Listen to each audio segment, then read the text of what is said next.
Deus quer que você reine. Cristo é a nossa redenção.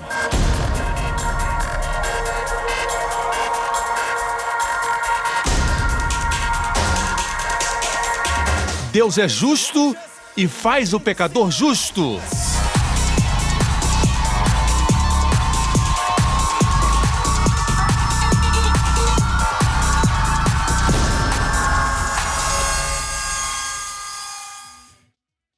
No último programa, Sob a graça, o puro fez o impuro puro.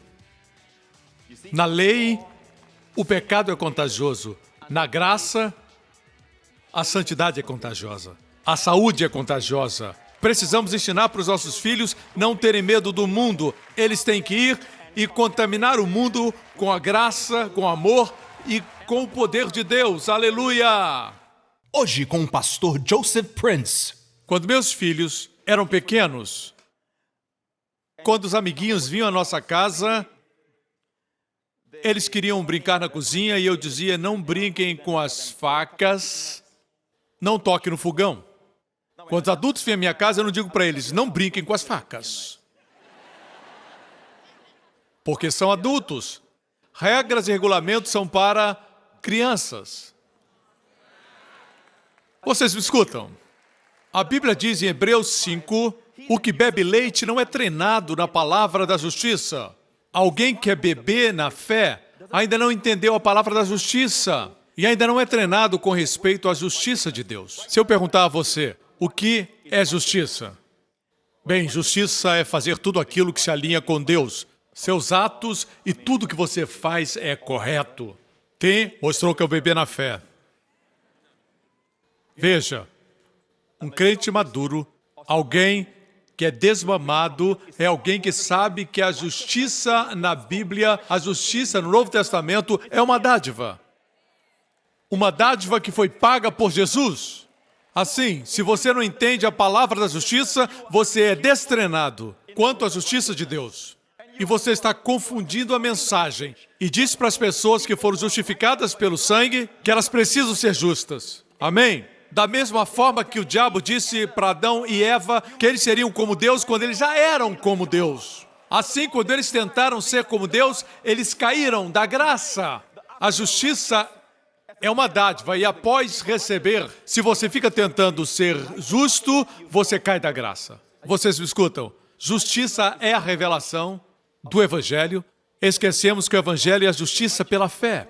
Assim, quando ouvimos as pessoas dizerem a América deve voltar para a justiça, eu entendo essa terminologia e aprecio as boas intenções e as motivações que as pessoas têm em proclamar isso. Eu creio que muita gente que proclama isso é gente boa, de bom coração. Mas o que elas querem dizer é isso. Pare de fazer o errado, faça o que é certo e a América vai ficar bem. Essa não é a resposta. Ou então Jesus não precisaria ter vindo. A lei já foi dada. Se podemos parar o erro e fazer o que é certo, não precisamos de Jesus. É isso que a lei tem ensinado. Não, amigo. Mas o que precisamos é que a América volte para o dom da justiça. Entenda o que é o Evangelho. Existe esperança para a América. Não esqueça que os que fundaram essa nação não eram pessoas que pensavam em parar o erro e fazer o certo. Eram pessoas que criam em Jesus Cristo e não se vergonhavam dele. Está na Constituição. Eles não esconderam. Eles eram crentes do Evangelho de Jesus Cristo. Eles proclamavam o Evangelho abertamente. Amém. Eles eram crentes. Crer certo produz viver certo. Produz liderança íntegra. Liderança excelente. Mas nós queremos esses resultados sem crer no Evangelho. É como dizer, seja íntegro, seja honesto. Estamos falando de resultados, quando Jesus fala da raiz que produz o fruto. Em Gálatas 5, o apóstolo Paulo fala a respeito do fruto do Espírito. E todos nós queremos o fruto do Espírito, amém? Queremos o amor, a alegria, a paz, a gentileza, a bondade, a fé, a mansidão e o controle próprio. O controle próprio é um fruto do Espírito. Não esqueça que a lista dos frutos do Espírito está ali em Gálatas 5, mas Gálatas 1 2, capítulo 3, 4, Paulo fala a respeito da lei e da graça. Lei, graça, lei e graça. Então ele diz, se você está sob a graça, existe fruto. Se está sob a lei, tem obras. Eu acho muito interessante que ele chama obras da carne, não o fruto da carne. Mas quanto ao Espírito, ele fala de fruto, porque obras são resultado do esforço. Fruto é o resultado da vida. Assim, quando Israel se submeteu à lei e disse tudo que Deus ordenar, nós faremos, parecia nobre, mas era justiça própria. Logo em seguida vemos o bezerro de ouro. Quebraram o primeiro mandamento. Mas antes, eles disseram, nós podemos fazer. Sem Deus. Deus, de agora em diante, não nos abençoe por causa da sua graça. O Senhor nos fez atravessar o Mar Vermelho por sua graça. Nós não merecíamos, mas o Senhor fez. O Senhor também nos deu o maná do céu por causa da sua graça. Mas daqui para frente, nós merecemos a bênção. Nos dê leis. Tudo que o Senhor ordenar. E ainda não conheciam os 10 mandamentos. Tudo que o Senhor mandar, podemos cumprir. Pode mandar. Logo a seguir, o bezerro de ouro. Vocês me escutam? A Bíblia diz em 1 Coríntios 15 que a força do pecado é a lei. Não é a graça é o antídoto. Amém? Assim, no que se refere à lei, o diabo tem nos feito pensar que a esperança, o amor, a alegria e a paz são básicas. Mas, santidade, amém, tem até que impostar a voz. Ei, Deus é santo, santo, santo. Deus é santo, irmãos, Ele é 3 vezes santo. Assim era Cristo quando estava aqui na terra.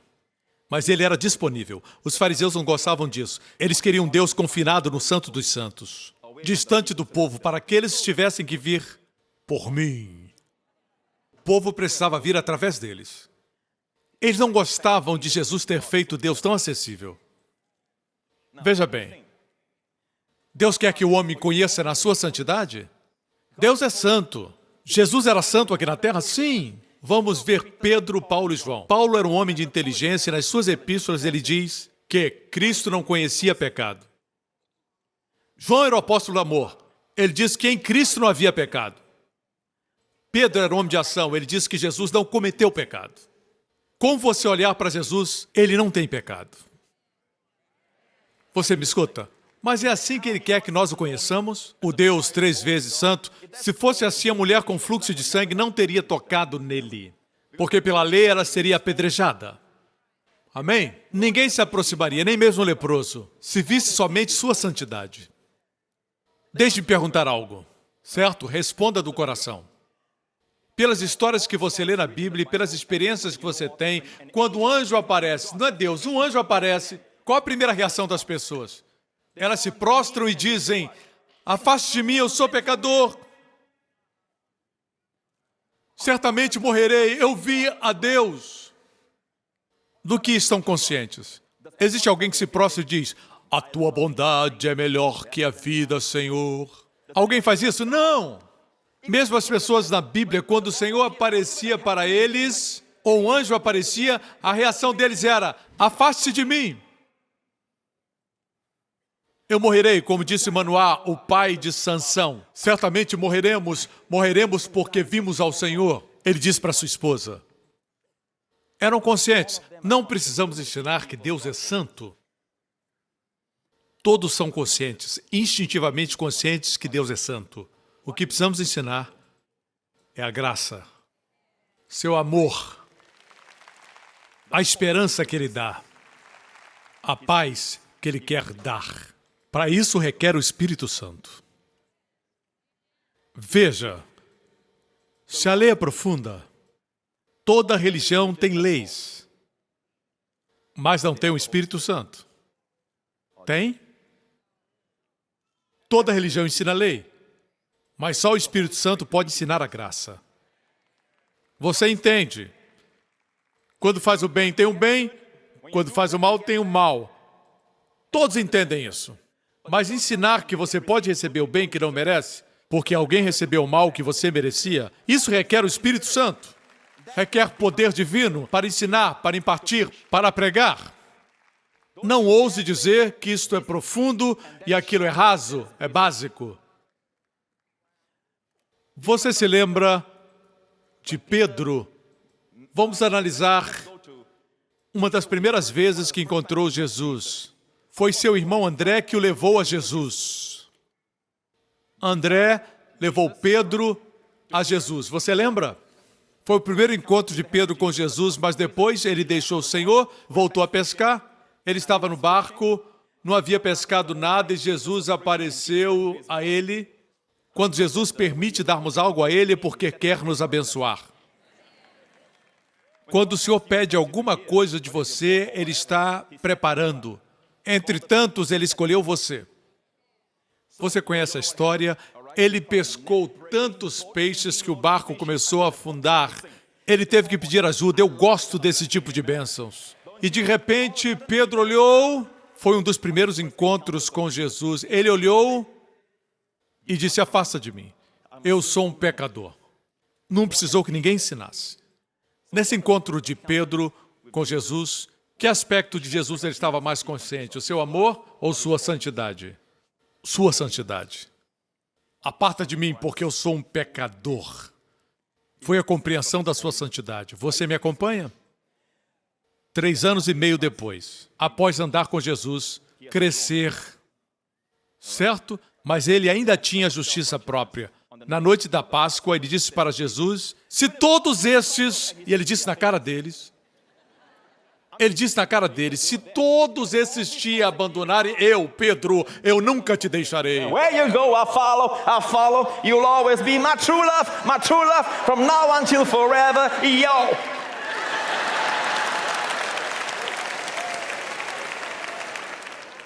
E Jesus disse, Pedro, essa manhã, antes que o galo cante, você vai me negar 3 vezes. Ele diz, não, eu não, impossível. Nunca farei isso. Bem, ele fez. E sabe como fez? Ele não somente negou Jesus, mas amaldiçoou e jurou.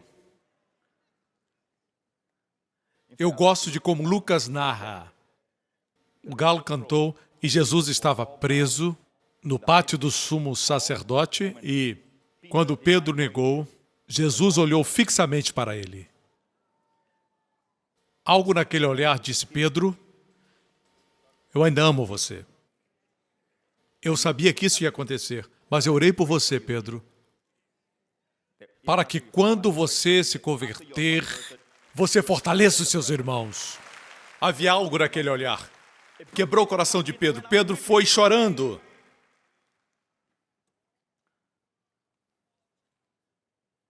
Bem, Jesus morreu na cruz e 2 semanas depois da sua morte, a Bíblia diz que Pedro foi pescar com os discípulos.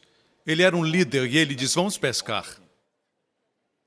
E Jesus caminhava à margem do mar da Galileia e ele disse, vocês têm alguma comida? E eles disseram, não. Pescaram a noite toda sem pegar nada. Jesus disse, lance a rede do lado direito. O lado direito é o lado da justiça.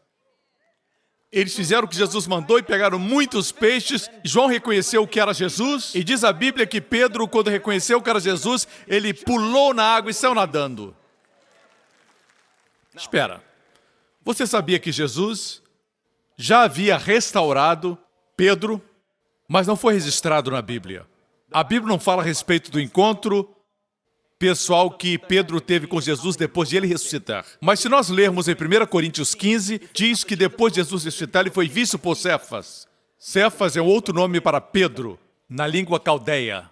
Por Cefas e depois pelos 12. Na narrativa bíblica diz que naquela noite, Jesus apareceu para os discípulos, para os 11 no cenáculo, ok? Escute, algo aconteceu nesse intervalo. O Espírito Santo ocultou o encontro que Jesus teve com Pedro. E ninguém pôde ver aquela restauração. Tudo que sabemos é que Jesus encontrou-se com Pedro. Assim, 2 semanas depois, quando Pedro descobriu que era Jesus no mar da Galileia, ele mergulhou e foi na direção de Jesus. Agora, o que acha que o atraiu? Sua santidade E Ele é sempre santo, 3 vezes santo, ou seu amor. Digam, irmãos, se fosse sua santidade, Pedro nadaria para o lado contrário, para longe de Jesus.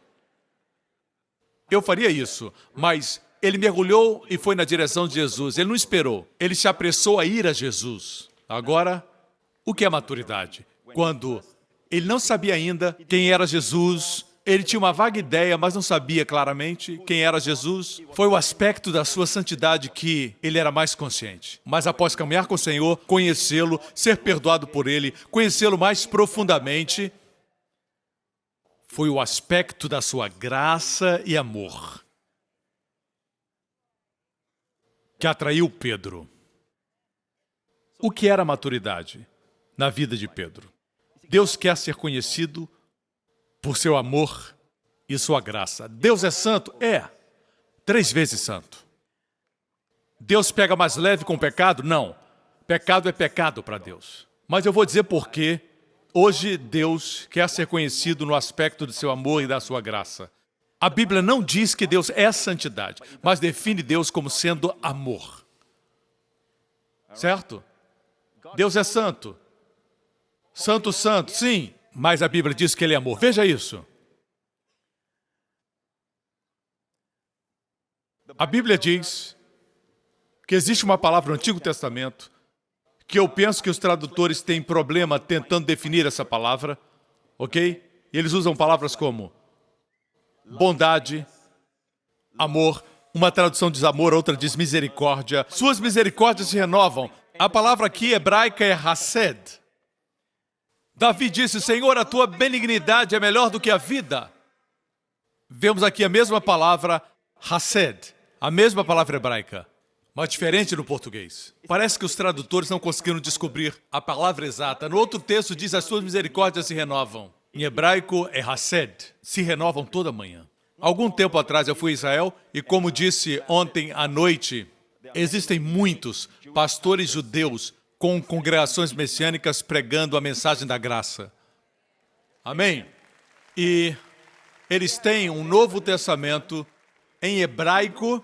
O Novo Testamento foi escrito em grego, mas eles têm uma versão em hebraico. E eu perguntei isso. Onde diz graça, por exemplo, a lei foi dada por Moisés e a graça veio. Qual a palavra para graça no hebraico? Certo? E eles disseram, onde está escrito graça? No hebraico é hased. Em outras palavras, Davi estava dizendo, a tua graça é melhor que a vida. Davi disse, sua graça permanece para sempre.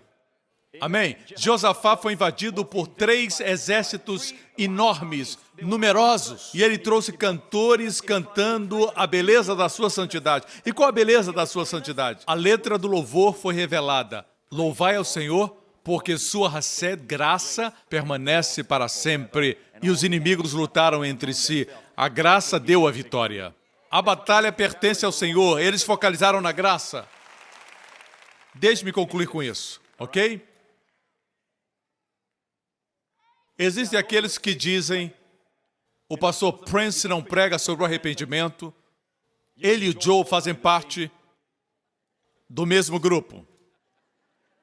Mas quando eles dizem isso, o que querem dizer é que, quando pregamos o arrependimento, as pessoas não clamam, não choram, não batem no peito, dizendo, Jesus, Jesus!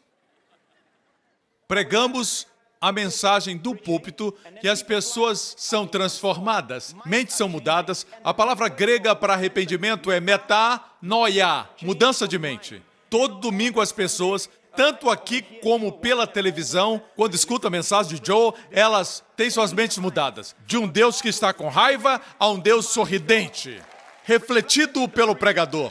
Um pregador sorridente. E de um pensamento mesquinho, passam a crer num Deus grande. O arrependimento está ocorrendo, irmãos. Perdem o medo de se aproximar de Deus e têm ousadia em se aproximar dele.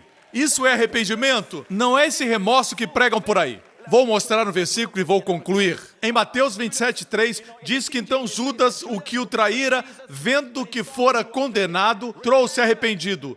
Era um verdadeiro arrependimento?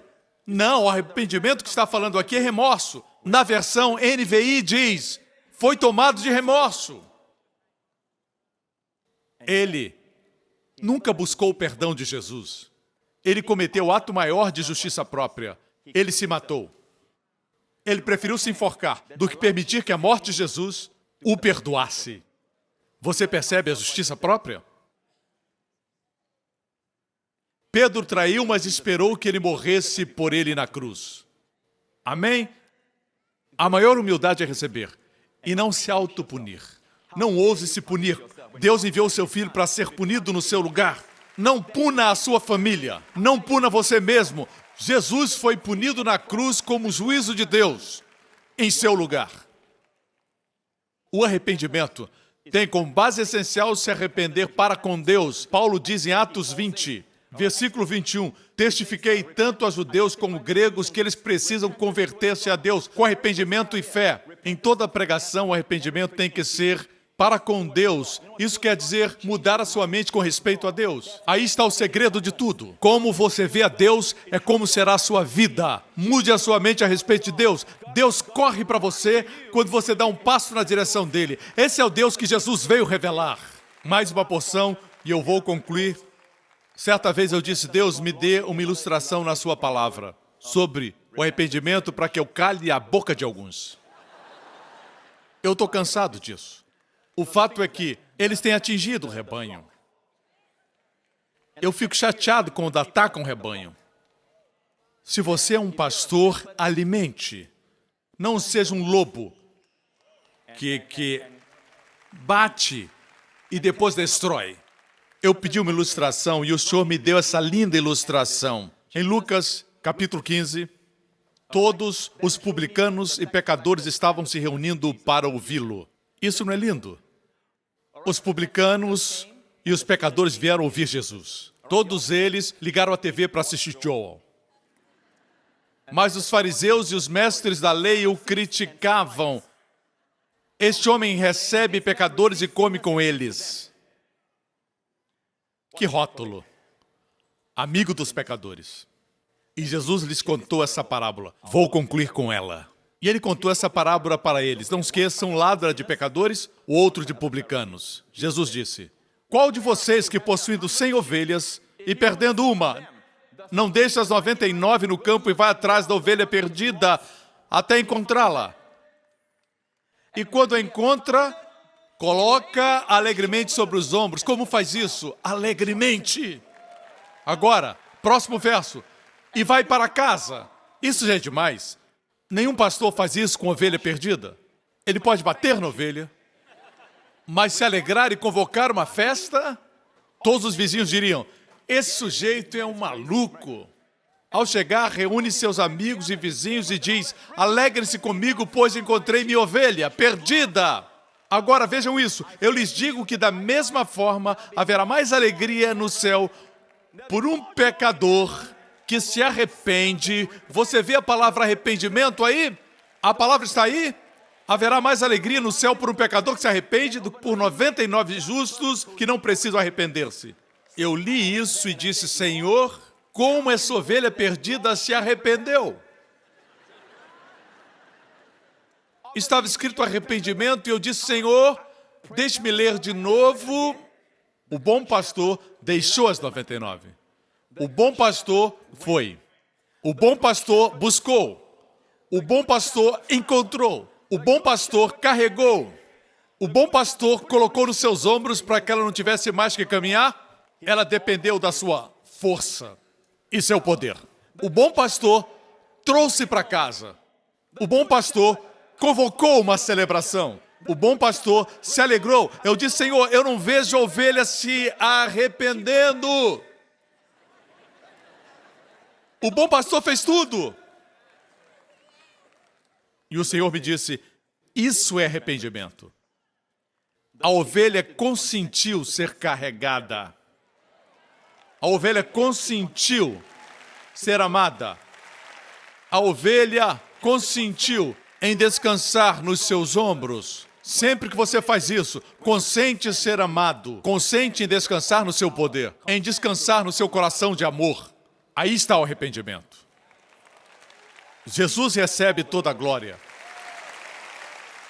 Não precisa gritar, se arrependa, se arrependa, se arrependa. ou sentir remorso como Judas. Isso não é o verdadeiro arrependimento. Amigos, é tempo de estudarmos a Bíblia por conta própria e vermos que esse Jesus maravilhoso, 2000 anos atrás, foi crucificado.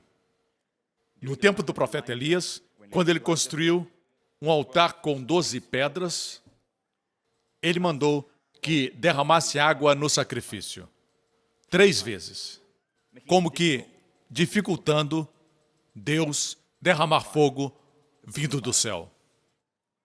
Mas o fogo veio. Aquele fogo, o fogo do juízo, consumiu o sacrifício, consumiu todas as 12 pedras, até que nada foi deixado.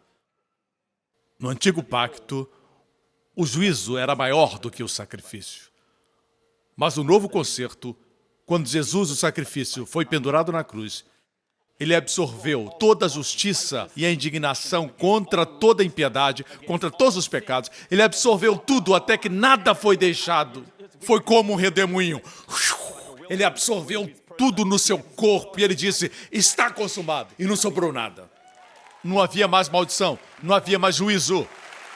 Mas Jesus continuava vivo. Ele disse, Pai, e dessa vez, após absorver tudo, o sacrifício permaneceu. Pela primeira vez, nós vemos que o sacrifício é maior do que o juízo. A graça chegou. Aleluia! E nós somos os beneficiários. Amigo, escute.